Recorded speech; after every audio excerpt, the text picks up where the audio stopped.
What's up, guys? Welcome back to my channel. So I'm here today to talk about The Real Housewives of Atlanta, Season 15, Episode 3, A Star is Reborn. So be sure to like, comment, subscribe, and let's jump right on into it. So we start with Shereé, and she has Sanya and Marlo over for like a little brunch she's having. She has the same chef who Martell wanted to have a threesome with, or thought they were gonna have a threesome with. She has that same chef there. And they're all there just kind of chilling, and they discuss Mama Joyce throwing shade at Todd over at BravoCon. There's this one panel where she was like, if I could have picked a partner for my daughter, I would have chosen someone who had a real job, or like had a better job, some shit like that.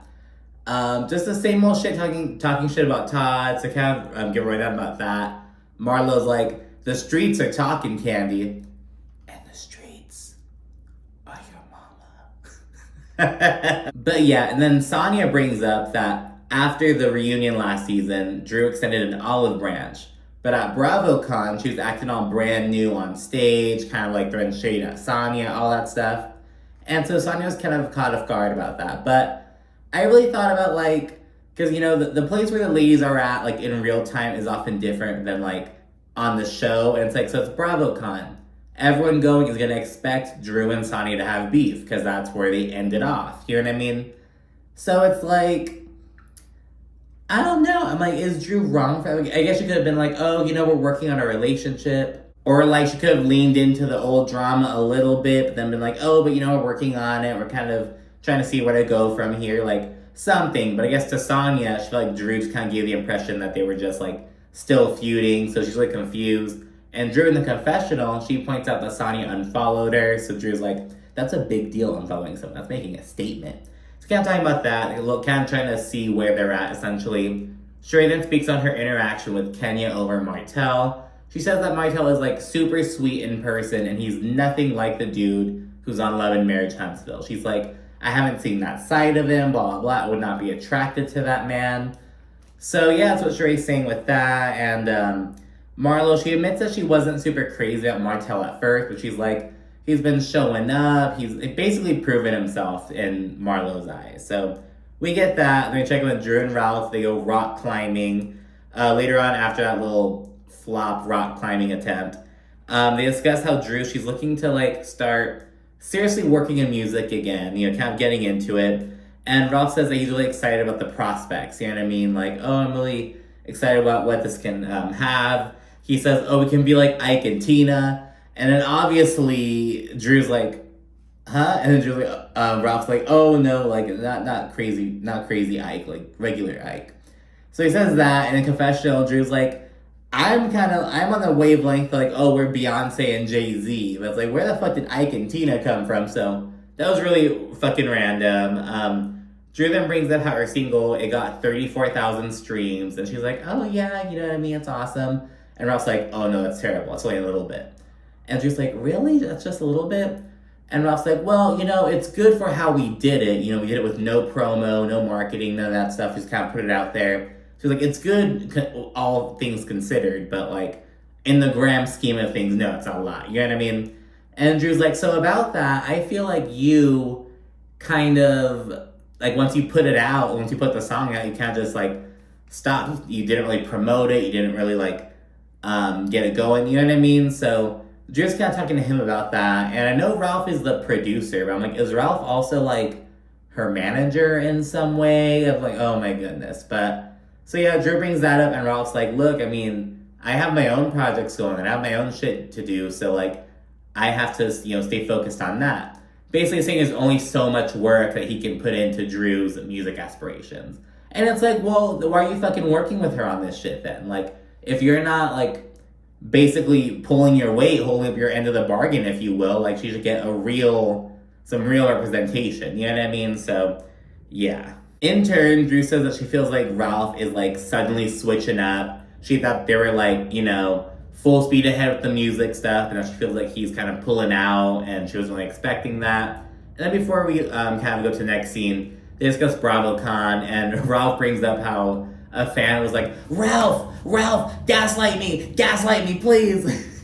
So they was laughing about that. We now check in with Kenya, and she's like in her little home office area. She's with her assistant, and she's complaining about some graphic design shit. I guess the graphic designer didn't like get the dimensions correctly, and she needs it correct, like ASAP. So she has her assistant call him, and Kenya just kind of telling him shit. She's like, and it's low fucking resolution. Like, why didn't you do it the first time? Like, kind of going off. And during this time, we're kind of going back and forth between that and Kenya in the confessional. And she's talking about how, like, she kind of tries to take younger people under her wing, and she has a lot of patience, and she's like, I'm a boss, I'm also a mentor. And we, like, a little back and forth between that. I love it. A lot of patience.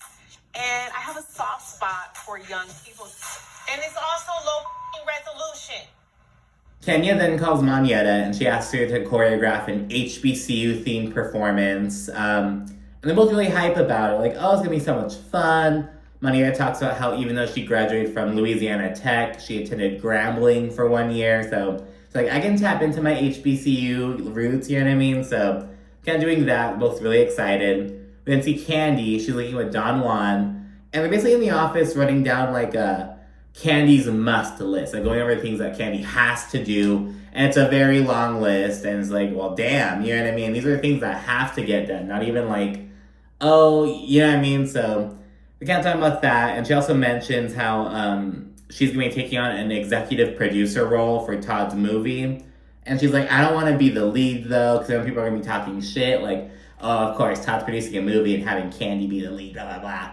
So she just wants to be an executive producer and maybe have, like, a side role of some sort, but not the main, basically. Monyetta then rolls in, and Kandi speaks on how the piano lesson, this new play that she's directed, it recently had its opening night. It got her and Todd both Tony nominations, so she's really excited about that. And of course, they proceed to talk about BravoCon and how Mama Joyce was talking some serious shit about Todd. And Todd's really pissed off because, A, of course, Mama Joyce is still talking shit about him, but also he found out through Kayla, his daughter, like, she sent him something. And it's like, ooh, so he feels some type of way about that. Kandi hasn't spoken to Mama Joyce since that BravoCon thing, and she's like, I don't care what she thinks about my husband at this point, but she just has to respect my marriage. She said this is just too much. She's over it. So that's how Kandi's feeling about it. We then switch to Drew and Ralph prepping to have cousin Courtney over. And Drew keeps saying cousin Courtney. It's like, you don't even know the bitch. But okay, Candiace, she ultimately FaceTimes Drew, though, as she's kind of preparing. And she's like, oh, so you know I'm on tour and I'm in Atlanta preparing for a show. And she's supposed to have Shamari come through for, like, a little guest performance, like, for a little duet. And she's like, oh, Drew, but she can't make it, so I'm wondering if you could, you know, drop by. And Drew is super excited to fill in for Shamari. You know, she's like, it's her first. So she's recently released her single, but it's her first, like, on-stage thing since kind of getting back into the music thing. So she's really excited. Drew's hella giddy. Courtney arrives with Bryce, the father of her 24-year-old child. She said they just dated on and off for 20 years, but now they're strictly co-parents and good friends. And it's like, you guys are fucking for sure. Like, dating on and off for 20 years? Oh my god. And then when she says they dated on and off for 20 years, I hope she means that they just, like, kind of fucked every now and then. Like, did you seriously date this guy on and off for 20 years? Like, that's insane. That's way too long for that on and off bullshit. It's like, at a certain point, it's like, all right, like, are we gonna like an open relationship? Are we gonna like just kind of stick together? We're gonna just stay apart? Like, what are we fucking doing, like, at this point? Notably, it turns out that Drew and Bryce did a movie together like 10 years ago. They recognize each other. And Drew's like, oh my gosh, it's like a heavenly connection. Like, Ralph and Courtney are cousins. Me and Bryce, we did like this movie together, so she's all excited about that. And then Drew, for some reason, she FaceTimes Kandi. Well, not for some reason. She FaceTimes Kandi allegedly to invite her to the to her thing with Candiace, how she's gonna go on stage, sing a song with her. She's calling Kandi to invite her because Candiace had already invited Kenya and Shereé. I guess she like knows them personally. So Drew's basically inviting everyone else. I'm like, bitch, you could have just said this in, like, a group text, but she calls Kandi. She's also probably excited once to let Kandi know, the fellow singer. So she calls her up, and she's like, hey, Kandi, but before she tells her about the the singing opportunity. She's like, I'm here with Courtney, Ralph's cousin. Say hi, Kandi, or like say hi, Courtney. And Courtney like waves at her. And and Drew's just like, oh, you found out that Courtney's related to Ralph, blah, blah, blah. And Candy's like, so you called me? Like, because remember, Kandi does not fuck with Courtney. And Drew's like, in the confessional, she's like, I'm really taken aback by Candy's reaction to cousin Courtney. I'm like, girl, you don't even, oh my gosh. Like, all of a sudden, Drew's gonna be like a ride or die for Courtney just because she's fucking cousins with Ralph, at this point at least. But yeah, so again, Candy's like, what's the point of this? But yeah, Shen kind of lets her know about the singing opportunity. Candy's really happy for Drew, yada, yada, yada, and they hang up. Afterwards, Courtney's kind of speaking on Kandi a little bit, the same old stuff, how like she's like, oh, I'll be there to support you, unless, it'll make some people feel insecure or whatever. So kind of throwing shade at Kandi for whatever reason. She also says she has a little bit of a bone to pick with Sanya, because Courtney kind of told Sanya, oh, well, you encouraged me to call Kandi out at the party. And Sanya denied this. So Courtney's like, what the fuck? So Drew, she's also like, look, Sanya, she's kind of wishy-washy. You just kind of gotta watch your back with her a bit. It's kind of shit-talking a little bit. We now get a quick Marlo scene. She's in the car with Michael and William. They're going to the mall and kind of talking about grades, Christmas gifts, all this other shit. In the confessional, Marlo said that she really focuses on having the boys stay on, like, the right track, kind of, like, having good grades, having manners, not falling into the wrong crowd, all that shit. Because she had another nephew, Quentin, I believe his name was.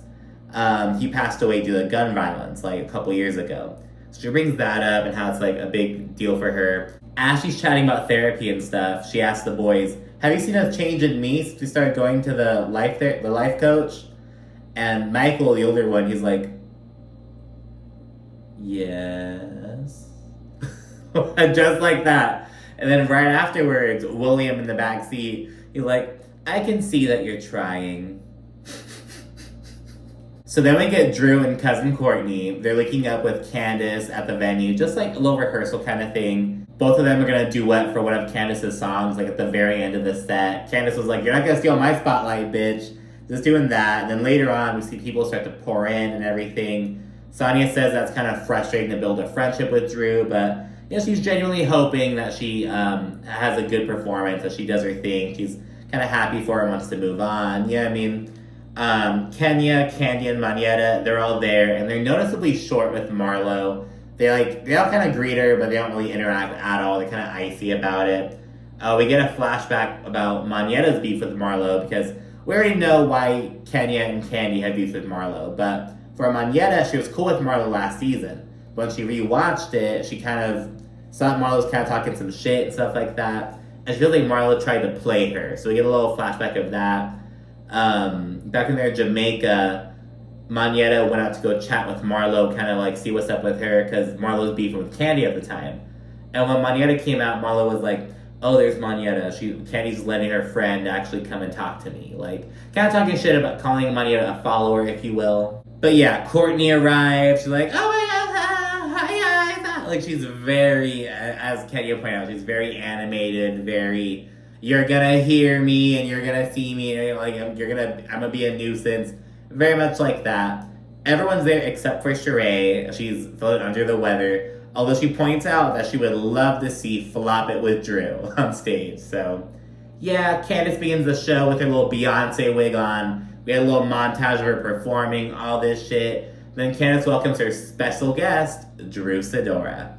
And Drew's on stage for a total of 43 seconds. Sanya's sure to point out that, like, her record race time, like her Olympic gold medal winning time to run the 400 meter track, it was like longer than that. You know what I mean? She's like, Drew was on stage for a very short amount of time. Everyone, Drew was so hyped though. She's like, oh my gosh, I have goosebumps. That was amazing. She was on for less than a minute, but she's so happy about it. And everyone else is like, girl, why'd you invite me to this shit to see you on stage for 43 seconds? You basically invited me to a Candiace concert. Like, you didn't, I didn't really see you at all. And she was on there kind of like really lightly harmonic, just like, just like singing. Like, it was Drew really didn't do much of anything at all. And I wonder if Shamari, like, was gonna do just as much as Drew did, or if Shamari was supposed to, like, maybe do a full song with Drew, with Candiace, but they, like, cut it short for Drew. I don't know, girl. I have some questions about that. When Drew leaves the stage, he's like, I'm coming down from my high. Oh my gosh. Ralph comes through with some flowers for her.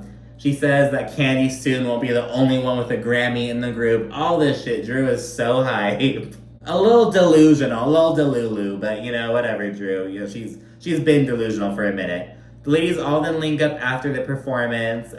Kenya, she asked Drew why she only had a woo woo woo moment. And Drew's like, well, it's Candiace's set, you know what I mean? Like, I'm just there to kind of support her, help her out, blah, blah, blah, so whatever. Sanya then asked Drew what the fuck happened on stage at BravoCon. And she's like, you know, I thought we were kind of getting to a better place, blah, blah, blah, and you were kind of on stage acting all weird.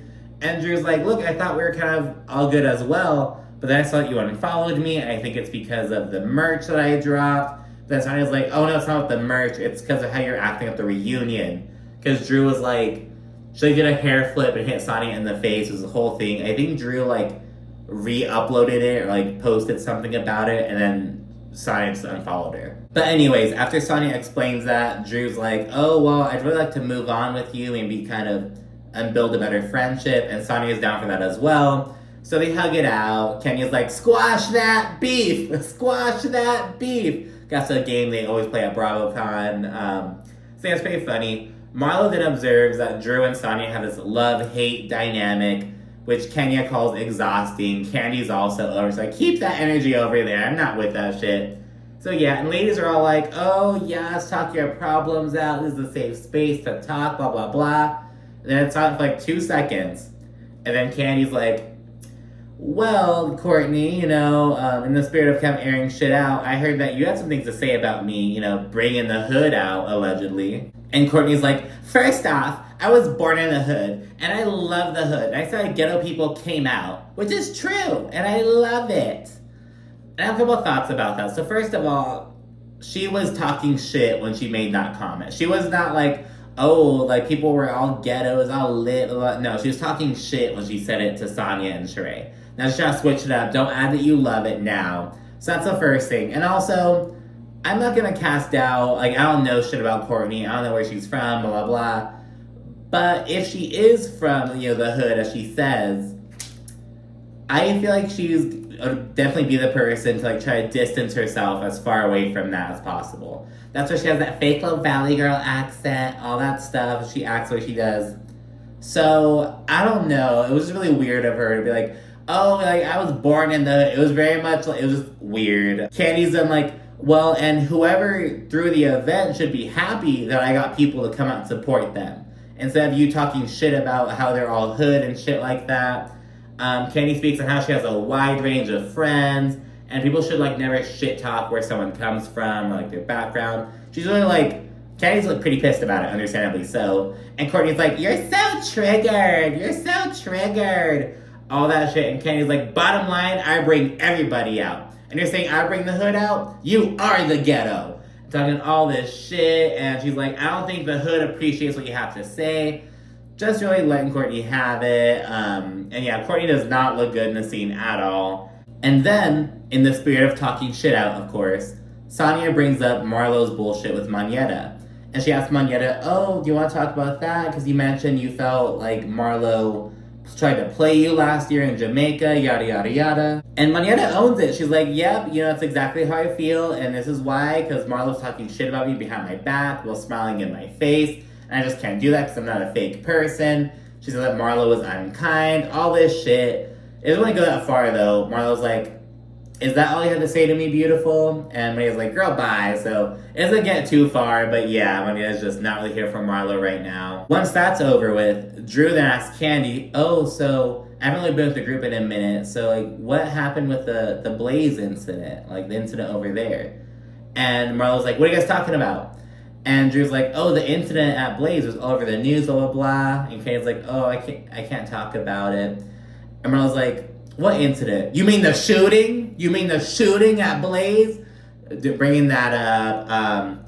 Kandi, again, refuses to speak on it or anything, and Marlo, she gets all in a big ol' huff. She starts to leave, and she's like, yeah, because Kandi Burruss won't talk about anything she doesn't want to talk about, per usual, blah, blah, blah. And Kandi retaliates by being like, okay, Marlo, why don't we talk about the girl whose face you slashed? And Marlo's like, girl, bye, that was 23 years ago, blah, blah, blah.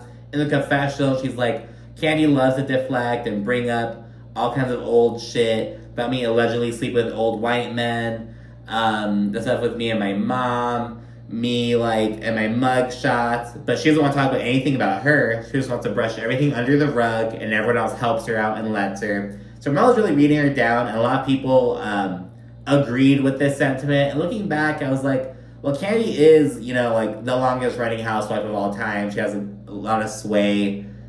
I don't know. Do you think that Kandi brushes shit under the rug? I don't know. I mean, I'm sure there's certain things that everyone kind of tries to keep off the show. You know what I mean? That's why we never heard about the allegations against Harry Hamlin and all that stuff. You know what I mean? But I don't know. It's kind of interesting. But at any rate, I'm like, Kandi, what does this have to do with anything? Like, the shooting at Blaze recently happened. The Marlo situation happened in what, like 1999? You know, like, girl, bye. Like, it's not comparable. You know what I mean? So I was like, Kandi, that nice try, but no. The ladies then start to head out, and 30 minutes after production wraps, we see a little producer camera. They have some footage. Marlo, she's calling Drew out for not calling the incident what it is. She didn't call it a shooting. So Marlo's kind of going in on her about it, and Drew's like, I've lost a lot of family to gun violence. I'm from Chicago. Why would I make a whole moment about it? Like, why would I do that? Like, it was, you know, she's being euphemistic about it. Like, oh yeah, it was, you know, the incident. Like, she's like, oh, the shooting, you know, whatever.